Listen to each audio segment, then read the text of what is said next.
오늘은 부활주일 후 5째 주일입니다. 그리고 스승의 주일입니다. 제가 오늘 말씀을 준비하면서 참 저는 행복한 사람이다 라고 하는 생각을 하게 되었습니다. 왜냐하면 제가 여기까지 올 수 있었던 큰 은혜는 많은 스승들이 있었기 때문에 그렇습니다. 제가 말씀을 준비하면서 제 삶의 여정을 되돌아봤습니다. 벌써 제가 목회를 시작한 지 30년이 됐더라고요. 그런데 제 목회 여정 가운데 참 많은 선생님들이 있습니다. 제 어렸을 때 아주 시골 마을에 윤복천 목사님, 그분은 일제시대 때 미국에서 유학을 하고 일본에서 유학 가신 목사님이셨습니다. 그런데 그분이 그 시골에서 목회를 하시면서 얼마나 열정적으로 하나님의 말씀을 증거했었는지 제가 어렸을 때 기억이 생생합니다. 그런 열정적인 목사님 밑에서 제가 어렸을 때 신앙생활을 했습니다. 제가 막 목회를 시작했을 때에 아무것도 모르는 전도사로 한신교회에 왔습니다. 나의 모든 목회 여정은 어쩌면 한신교회에서 이직표 목사님과 많은 장로님들과 많은 성도님들의 기도와 헌신을 보며 제가 목회를 배웠습니다. 그리고 이 목회 배운 거를 시온성교회라고 하는 안산에 있는 교회 가서 10년 동안 부교육자로 섬겼습니다. 거기에는 임광영 목사님이라고 아마 제가 코로나 걸렸을 때 우리 교회에 와서 말씀을 증거하셨던 목사님이십니다. 인격적으로 어떻게 사역을 해야 되는지를 너무나 잘 보여주신 목사님이십니다. 저는 그래서 이 세 분의 목사님이 저에게 가장 많은 영향을 끼쳤던 분들이십니다. 그리고 그분들의 은혜를 생각하면 너무나 감사하고 또 그분들 때문에 제가 오늘날 여기서 사역을 하고 있습니다. 여러분은 여러분의 믿음의 선배, 여러분의 믿음의 모범들이 있으십니까? 저는 우리 스승의 주일을 통해서 우리 한신교회 모든 성도들이 어쩌면 먼 훗날 누군가가 여러분을 본받기를 원하고 누군가가 여러분 때문에 내가 신앙생활을 더 잘할 수 있었구나 라고 고백하는 믿음의 대를 이어가는 그런 믿음의 아름다운 모범들을 만들어갈 수 있는 우리 한신교회 모든 성도들이 될 수 있기를 간절히 소원합니다. 예전에는 어느 교회나 좋은 장로님들이 계셨어요. 좋은 목사님만 계신 것이 아니라 권사님들이 계셨어요. 그래서 많은 성도들이 나도 저 권사님처럼 닮았으면 좋겠다라고 하는 모범들이 참 많이 있었습니다. 저는 우리 한신교회가 그런 모범들이 다시 회복되어져서 우리 장로님들이 그런 아름다운 신앙의 모습들, 우리 안수 집사님, 우리 권사님, 우리 집사님들의 그런 아름다운 신앙의 모습들을 본받는 사람들이 많아져서 특별히 우리 가정에서부터 그런 아름다운 믿음의 전통이 계속 이어질 수 있기를 예수님의 이름으로 간절히 축원합니다. 지금 와서 생각해 보니까 이 세 분이 공통점이 있더라고요. 하나는 예수 그리스도만을 높였던 분들이었어요. 어떤 목사님은 예수라고 하는 말도 함부로 할 수 없도록 예수님이라고 얘기해야 된다고 말씀하셨던 분도 계십니다. 이렇듯 오직 하나님만, 예수 그리스도만 존귀하게 여겨져야 된다. 교회가 사람이 차지하는 자리가 돼서는 안 된다라고 언제나 말씀하셨습니다. 또한 새 목사님은 열정이 있으셨습니다. 미국에서 공부하고 일본에서 공부한 그분이 시골에 왔지만 그냥 시골에서 목회하는 것이 아니라 가는 곳곳마다 복음을 증거하고 그 당시에 잘 알지 못했던 사람들을 깨우쳐서 예수 그리스도의 복음을 증거했던 목사님의 열정이 지금도 눈에 선합니다. 우리 이직표 목사님은 어떤 분이십니까? 자나깨나 교회 걱정, 성도 걱정, 이 나라 이 민족, 대한민국을 걱정했던 목사님이셨습니다. 그분은 틈만 있으면 어떻게든 예수 그리스도를 높일 뿐만 아니라 열정적으로 하나님의 일들을 감당하기를 원하셨습니다. 그래서 한신목회 개발원을 통해서 수많은 목회자들에게 하나님의 나라를 가리키고 그들을 통해서 이 땅의 교회가 건강해지기를 소망했던 분이셨습니다.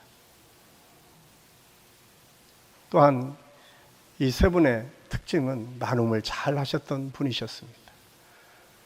그 시골에 1970년대에 신협을 만드셔서 그 시골 교회를 통해서 지금은 아마 큰 신협으로 성장해 있을 것입니다. 우리 이직표 목사님은 개척교회를 100개를 이루시려고 꿈을 꿨었는데 그것을 못 이루셔서 못내 안타까워하셨어요. 한국교회를 위해서 한신 목회개발원을 통해 한신 목회자 세미나를 통해서 1년에 3,000명이 넘는 목회자들을 훈련시키고 그들에게 선한 영향력을 끼쳤던 그런 교회, 그런 역할을 감당했던 교회가 한신교회였습니다. 제가 시온성교회로 옮겨서 사역을 시작했는데 그때가 IMF였습니다. 교회를 짓고 목사님이 힘들고 어려워서 잠시 미국에 가 계실 때 제가 거기 가서 사역을 시작했습니다. 그런데 목사님이 저한테 그 말씀을 하시더라고요. IMF고 참 어려우니까 교회가 다 줄여야 되는데 선교비만은 절대 줄여서는 안 된다. 가장 먼저 줄이는 게 선교비였는데 이 목사님은 선교비는 줄이면 안 된다고 저에게 단호하게 말씀하셨습니다. 왜냐하면 교회의 존재 이유는 선교이기 때문에 그렇습니다. 교회가 이 땅에 있는 이유는 하나님의 말씀이 선포되어지고 예수 그리스도를 통해서 끊임없이 새로운 생명이 구원받는 역사를 이루어가는 것, 이 선교가 교회의 존재 이유이기 때문에 그렇습니다. 저는 우리 한신교회가 그런 교회가 될 수 있기를 간절히 소원합니다. 참 좋은 목사님들을 통해서 배우고 함께 사역을 나눌 수 있다고 하는 것은 큰 축복이고 은혜입니다. 더군다나 부족한 사람이 이렇게 좋은 교회 대를 이어서 교회를 섬긴다라고 하는 것은 더 큰 축복이고 은혜입니다. 그러면서 제가 한 가지 소원이 있어요. 어느 날 이직표 목사님이 저를 불러서 그렇게 말해요. 윤교희, 우리 교단에서 지금 가장 필요한 것이 무엇이야? 갑자기 묻는 질문에 제가 할 말을 잃었습니다. 그러자 저를 바라보시면서 이렇게 말씀합니다. 좋은 목회자를 배출하는 거예요. 좋은 목회자를 세워가는 거예요. 좋은 목회자가 있어야 좋은 교회가 세워질 수 있고, 좋은 목회자가 있어야 이 나라가 더 건강해지고 더 많은 교회가 성장해 줄 수 있다라고 하는 말씀이었습니다. 그러면서 그 바쁜 와중에 목사님은 1년여 동안 매주일 토요일 거기 있는 모든 신학생들과 함께 식사를 하면서 목회의 나눔을 하셨습니다. 그 당시가 이주키 목사님이 가장 바쁠 때였어요. 52주 아마 다 부계가 잡혀 있을 정도로 바쁜 일정을 뒤로 하시고 반드시 토요일에는 우리 신학생들을 모아놓고 목회 나눔을 해주셨습니다. 어쩌면 제가 지금 목회를 하고 있는 모든 것이 그때 배웠던 목회였다고 저는 감히 말할 수 있습니다. 그래서 저는 이주표 목사님과 우리 한신교회에 참 많은 사랑의 빚을 진 사람입니다. 제가 한신교회 와서 목회를 하면서 또 한 가지 소원과 기도의 제목이 있어요. 그것은 제가 받았던 이 사랑의 빚을 한국교회에 흘려가도록 하는 것입니다. 아마 오늘 광고를 통해서 아시겠지만 제가 우리 한신교회 오자마자 한신대 전액장학금 경기운동본부장으로 세워놓고 저한테 그 일을 맡기시더라고요. 제가 기도하면서 저는 감당할 수 없다고 몇 번 거절을 했었는데 어쩔 수 없이 했습니다. 그리고 제가 한 가지 소원했어요.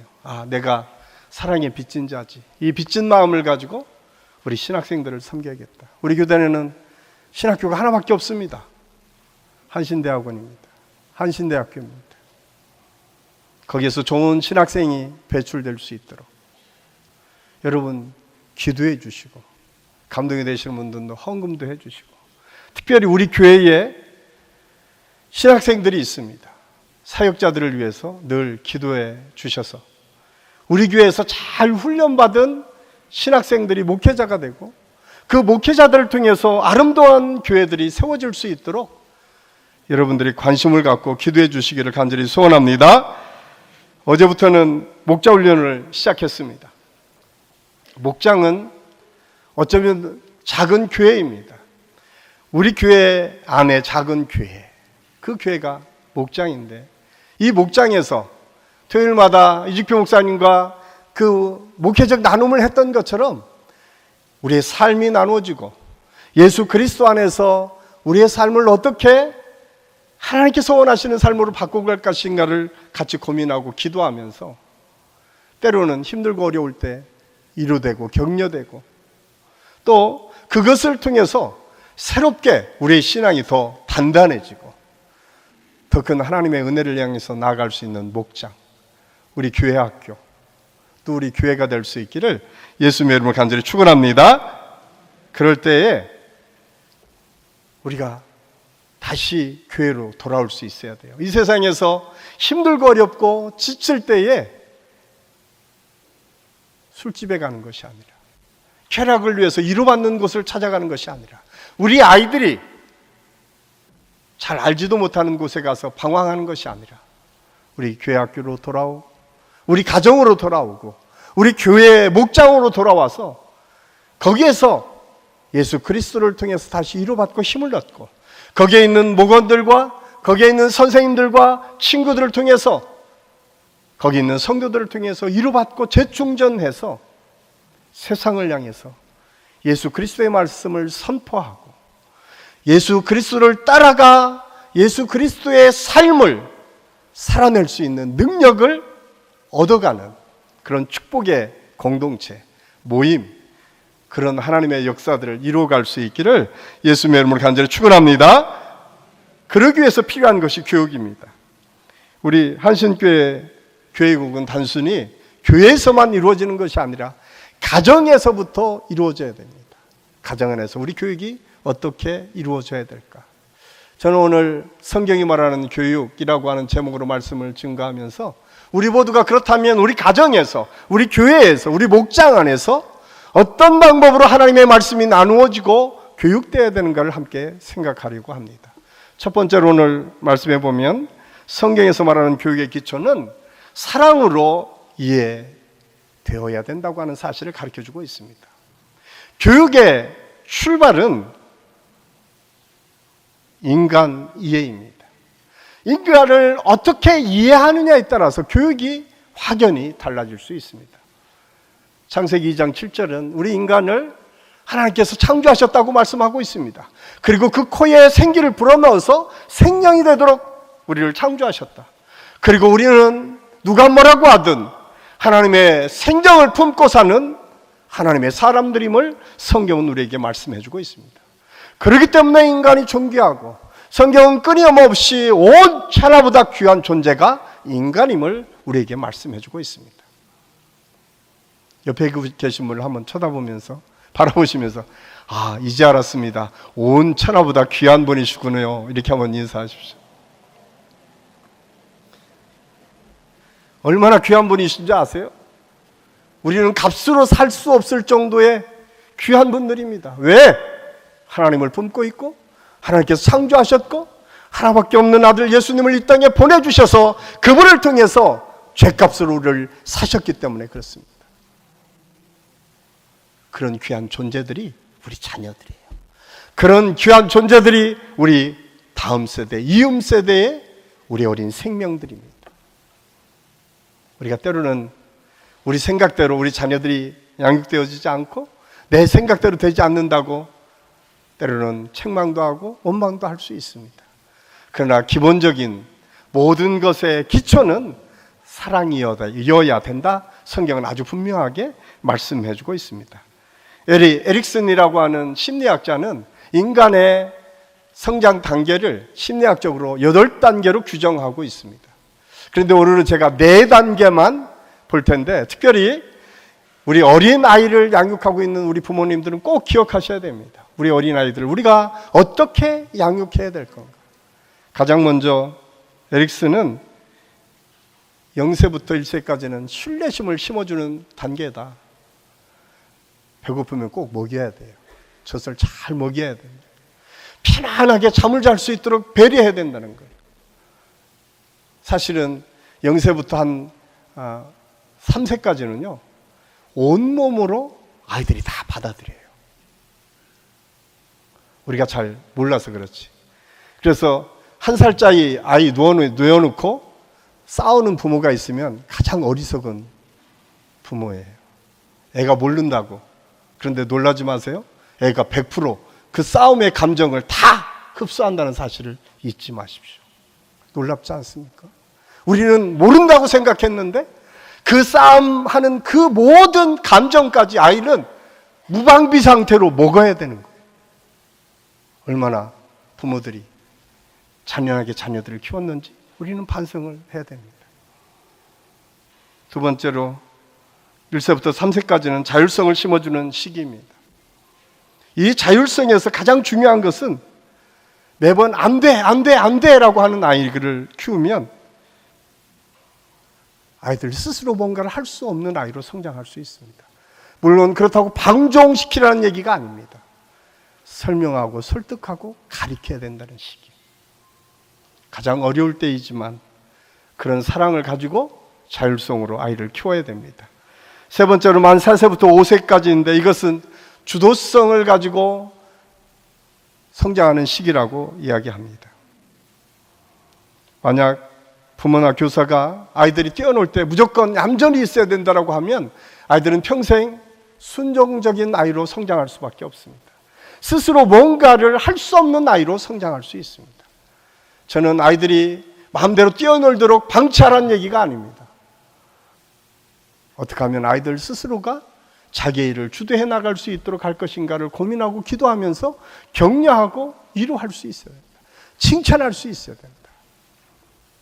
네 번째로 6세부터 12세까지 그때는 자신감을 심어주는 시기입니다. 이때 가장 중요한데요. 특별히 우리 교회 학교가 이제 시작되는 시기인데 우리 교회 학교 선생님들 또 우리 교회의 어른들의 역할이 필요해요. 그때 칭찬과 격려를 아끼지 않아야 돼요. 제가 언젠가 한번 말씀을 드렸던 것 같은데 우리가 생각하기에는 전쟁을 경험한 사람들이 전쟁이 되면 가장 잘 견딜 수 있을 것 같잖아요.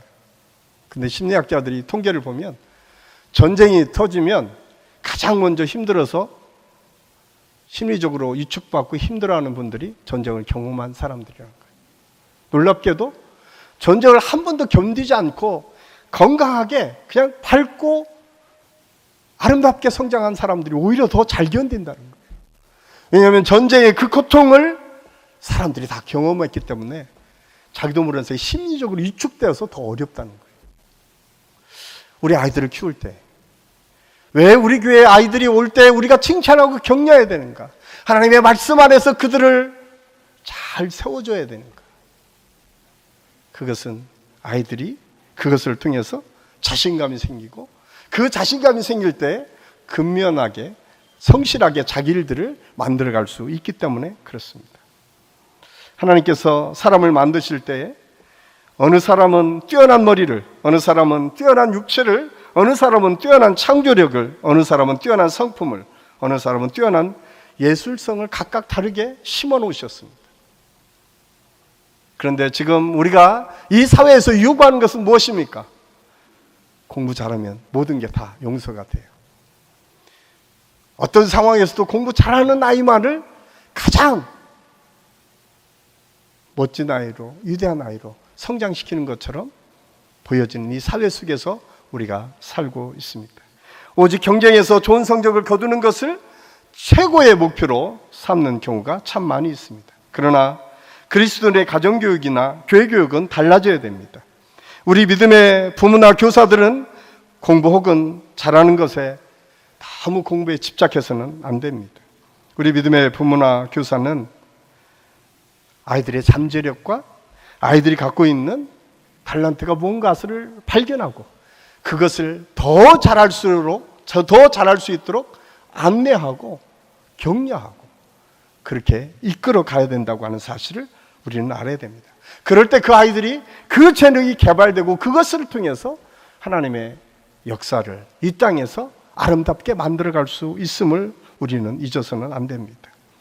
사랑하는 한신교회 성도 여러분, 지금 우리 가정과 교회에 있는 아이들은 하나님께서 우리에게 맡겨주신 너무나 귀한 존재들입니다.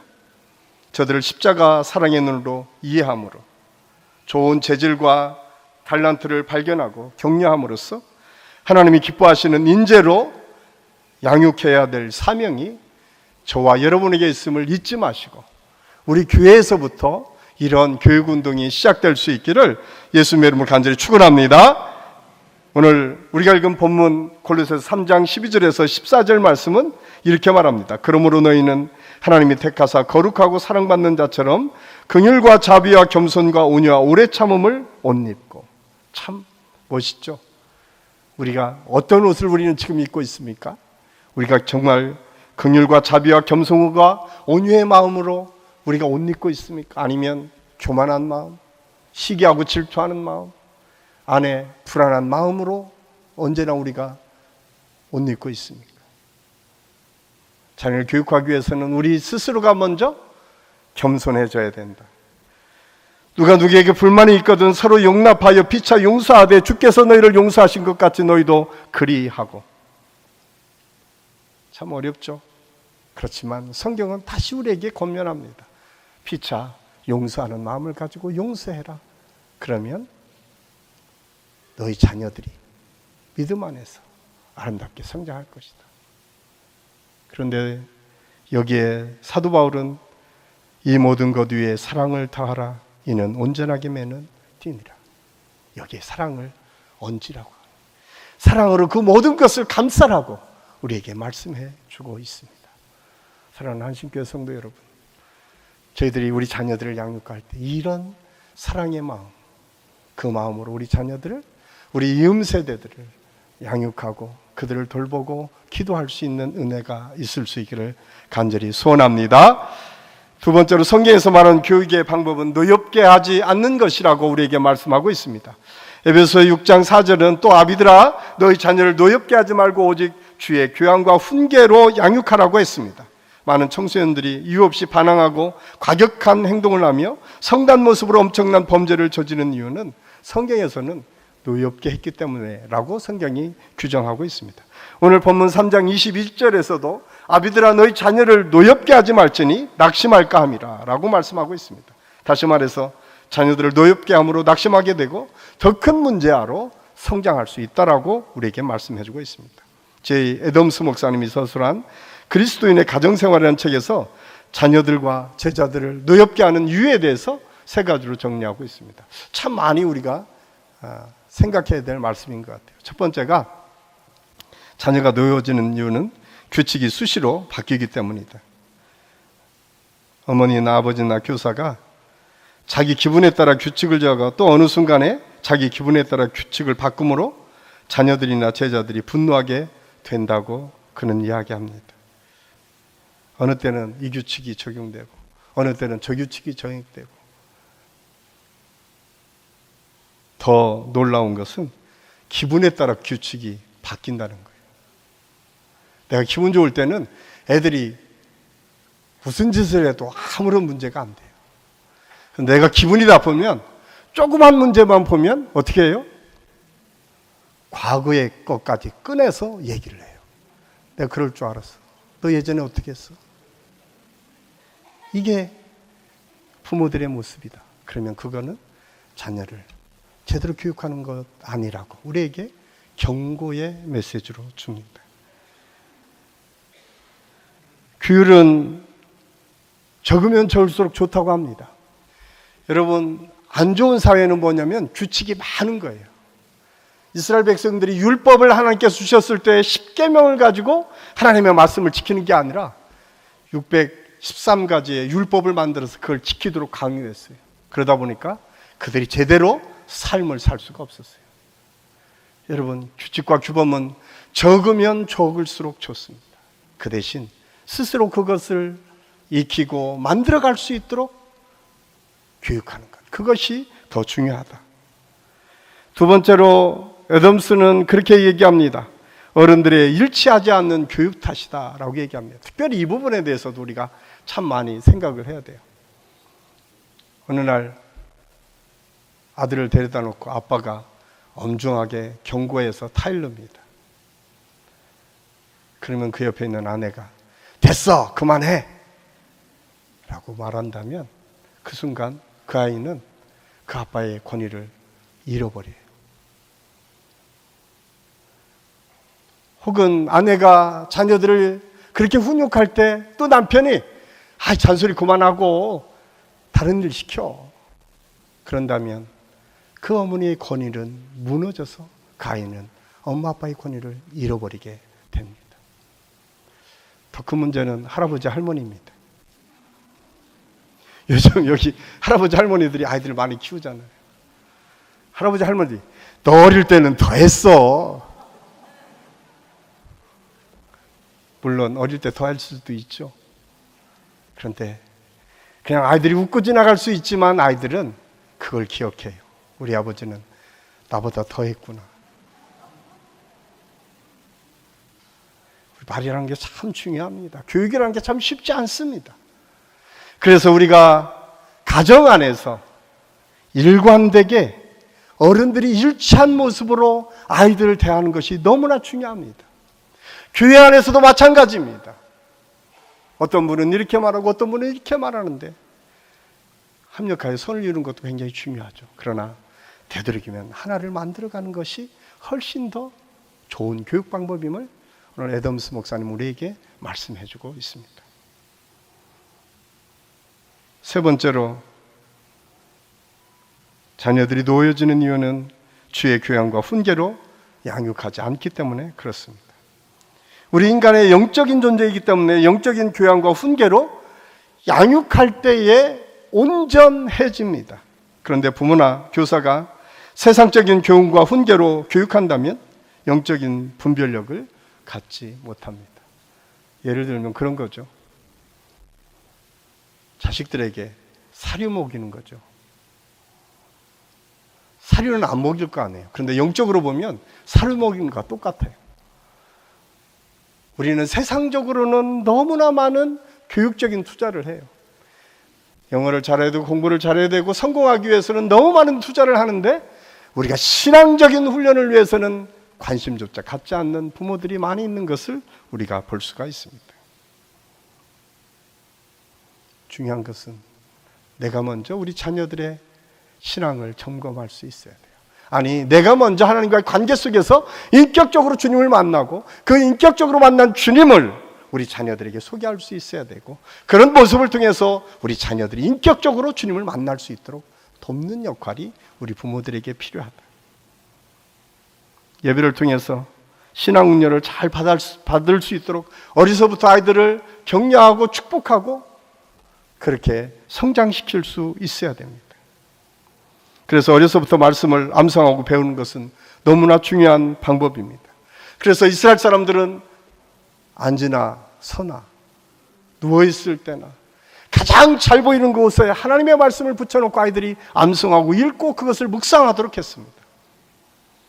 그러면서 사도 바울이 디모데 후서 3장 16절 17절 말씀을 통해서 이렇게 말합니다. 우리 같이 읽겠습니다. 모든 성경은 하나님의 감동으로 된 것으로 교훈과 책망과 바르게 함과 의로 교육하기에 유익하니 이는 하나님의 사랑으로 온전하게 하여 모든 선한 일을 행할 능력을 갖추게. 아멘. 모든 선한 일을 행할 능력, 그 능력은 하나님의 말씀을 통해서 온다고 사도 바울은 아주 분명하게 우리에게 말씀해주고 있습니다. 저는 우리 목장에서, 우리 이음세대 안에서, 우리 가정 안에서 이런 하나님의 축복들을 경험할 수 있기를 예수님의 이름으로 간절히 축원합니다. 세 번째로 성경이 말하는 교육의 방법은 본을 보이는 것입니다. 사도 바울은 하나님께서 주신 그 은혜를 통해서 하나님의 사역을 감당하면서 언제나 어디를 가나 나를 본받으라고 말씀하고 있습니다. 고린도전서 4장 14절 16절 좀 길은데 우리 같이 한번 읽겠습니다. 내가 너희를 부끄럽게 하려고 이것을 쓰는 것이 아니라 오직 너희를 내 사랑하는 자녀같이 권하려 하는 것이라. 그리스도 안에서 1만 스승이 있을 때 아버지는 많지 아니하니 그리스도 예수 안에서 내가 복음으로 너희를 낳았음이라. 그러므로 내가 너희에게 권하노니 너희는 나를 본받는 자가 되거라. 참 멋있는 말이죠. 1만 스승이 있지만 아버지는 많지 않다는 거예요. 저는 우리 한신교회가 이런 믿음의 아버지들이 많이 나왔으면 좋겠다. 믿음의 어머니들이 많이 나왔으면 좋겠다. 어느 날 우리가 내 신앙을 되돌아볼 때에 내가 존경했던 목사님이 기억났던 것처럼 내가 존경했던 권사님, 장로님, 집사님들이 기억나도록. 사실 목회자는 그냥 단순히 목사님들만을 통해서 이루어진 것이 아닙니다. 그 목사님들 때문에만 만들어진 것이 아닙니다. 어쩌면 교회 성도들을 통해서 아름다운 목회자로 성장해 갈 수 있습니다. 사실은 한신교회 안에 그런 믿음의 모범들이 참 많이 있었습니다. 교회를 위해서 헌신하고 수고하고 애쓰는 많은 분들의 수고와 헌신이 있었습니다. 그걸 보고 목회자들이 아름답게 믿음으로 성장해 나아갑니다. 본을 보이는 것 너무나 중요합니다. 2002년에 시작된 그 독립영화 하나가 있습니다. 지브로라고 하는 영화입니다. 아마 보신 분들도 많이 계시겠지만 독립영화 치고는 너무나 유행을 해서 그때 당시에 160만 명이 훨씬 넘었다라고 제가 신문기사를 본 적이 있습니다. 그 내용은 너무 단순합니다. 엄마가 더 이상 아이를 양육할 수 없어서 잠시 그 아이를 자기 친정어머니 집에 데려다 줍니다. 김을분이라고 하는 할머니와 지금은 아마 유명한 배우로 성장한 유승우라고 하는 배우가 그때 당시에 나왔습니다. 그런데 스토리는 단순합니다. 할머니 집에 온 아이가 도시에 살다가 시골에 오니까 할 게 아무것도 없는 거예요. 할머니는 말도 잘 못하고 더듬거리고 나이 드셔서 어떻게 소통도 안 되는 거예요. 그러니까 아이가 신경질을 내기 시작합니다. 할머니에게 소리도 지르고 할머니가 아끼던 유광도 깨고 하나밖에 없는 고무신도 내다 버립니다. 그런데 할머니는 거기에 아무런 말씀도 합니다. 그냥 제자리에 갖다 놓을 뿐입니다. 그리고 그 아이는 그런 할머니의 사랑을 먹고 자라기 시작합니다. 그리고 그 아이는 건강하게 정말 좋은 성품의 아이로 성장하게 되었다는 이야기입니다. 그걸 보고 많은 사람들이 감동했습니다. 할머니가 많은 이야기를 했나요? 많은 모습을 뭔가 대단한 것을 보여줬나요? 그렇지 않아요. 받아주고 용서해주고 다시 제자리에 갖다 놓았던 반복되는 모범적인 할머니의 모습 때문에 그 아이가 제대로 된 아이로 성장할 수 있었음을 우리는 알 수 있습니다. 모범을 갖는다는 것 너무나 중요합니다. 가장 큰 교육은 말에 있지 않습니다. 본을 보이는 데 있습니다. 부모와 자식, 교사와 제자 간에는 갈라디아서 6장에서는 심은 대로 거둬진다라고 말씀하고 있어요. 우리는 자녀들이나 제자들 앞에 심은 대로 거둔 날이 온다는 사실을 우리는 기억해야 됩니다. 자녀들이나 제자들 앞에 좋은 본을 보이면 좋은 열매를 거둘 수 있지만 나쁜 본을 보이면 어느 날인가 나쁜 열매를 맺을 수밖에 없다는 사실을 우리는 알아야 됩니다. 영국의 심리학자 허츠 박사는 24개국의 8살에서 14살의 어린아이 10만 명에게 어떤 부모가 좋은 부모일까를 리서치했습니다. 그리고 10가지를 뽑아냈어요. 10가지는 우리 한번 같이 읽어보겠습니다. 자, 시작. 자녀 앞에서 싸우지 않는 부모, 자녀들에게 거짓말하지 않는 부모, 자녀의 잘못에 올바로 대답하는 부모, 자녀를 편애하지 않는 부모, 자녀 앞에서 행복하게 보이는 부모, 자녀에게 좋은 친구가 되어주는 부모, 자녀들의 친구까지 사랑하는 부모, 자녀를 타인 앞에서 존중해주는 부모, 칭찬을 아끼지 않으며 정확하게 책망하는 부모, 일관성 있는 말과 행동을 보여주는 부모. 사랑하는 한신교회 성도 여러분, 저와 여러분의 모습은 자녀들에게 어떻게 비춰지고 있을까요? 과연 우리는 자녀들이나 제자들 앞에 아름다운 본을 보이고 있는지 우리를 돌아보아야 됩니다. 좋은 나무가 좋은 열매를 맺을 수 있는 것처럼 좋은 신앙의 모습이 좋은 신앙의 자녀, 이음 세대의 아이들을 양육할 수 있습니다. 오늘 성경은 우리에게 분명하게 말씀하고 있습니다. 사랑으로 교육하라는 것입니다. 뇌없게 하지 말고 존중함으로 교육하라고 말씀합니다. 너희가 먼저 본을 보이라고 말씀하십니다. 저는 우리 한신교회 모든 성도들의 가정에서, 우리 교회 이음 세대를 가르치는 교회 학교에서 늘 하나님의 말씀을 가지고 나누는 목장에서 이런 성경적인 교육이 이루어질 수 있기를 예수님의 이름으로 간절히 축원합니다. 기도하겠습니다. 사랑의 아버지 하나님, 은혜를 감사합니다. 오늘 말씀을 통해서 우리가 성경적인 교육을 어떻게 해야 될지를 함께 생각했습니다. 우리 사랑하는 한신교회 모든 성도들 가정에서부터 이런 교육이 이루어질 수 있도록 인도하여 주시옵소서. 우리 이음 세대, 다음 세대를 이어가는 우리 사랑하는 교회 학교에서, 또한 우리 목장의 모임에서 이런 아름다운 사랑의 관계와 교육들이 이루어져서 우리가 사는 삶을 통해서도 하나님께 영광을 돌리고 우리가 살아가는 이 시대에 선한 영향력을 끼칠 수 있는 아름다운 믿음의 역사가 우리 모든 성도들 가정과 삶에서 이루어질 수 있도록 인도하여 주시옵소서. 예수님의 이름으로 감사드리며 기도하옵나이다. 아멘.